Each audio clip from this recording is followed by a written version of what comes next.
So in Chapter 9, we're going to put all this analysis together so that we can come to some sort of conclusion as to the pros and cons across all of the 4 E's: effectiveness, efficiency, equity, ease, and political acceptability, and determine which one is the best to recommend to our policymaker. So this is a good time to step back and really take a look at your analysis and figure out, does it really make sense? So the first question you want to ask yourself is, if your idea is such a good one, why isn't it already happening?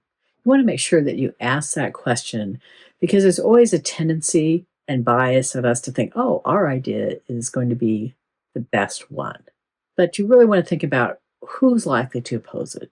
This is a really good stage to talk to friends, colleagues who are not familiar with the issue and say, hey, what do you think of this idea? What if you were one of the families with infants and children that would be affected by that program? What would you think about it? What questions would you have?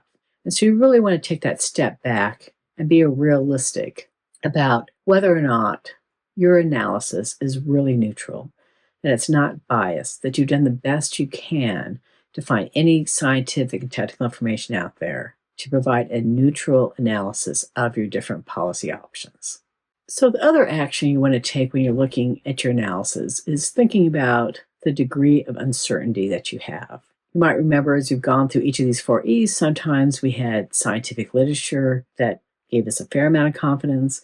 Sometimes we didn't. Sometimes we might only have literature that's not really focused on our particular geographic region or our community. So that's the other thing you want to think about, is how much confidence you have in your analysis. So what you want to do at this stage is create a table.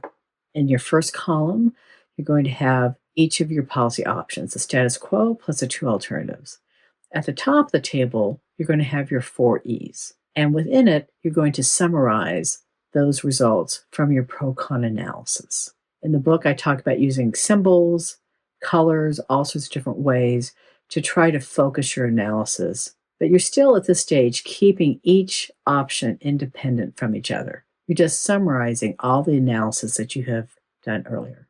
In the next chapter, we're going to talk about how you make that decision in terms of what policy option you're going to recommend to your policymaker.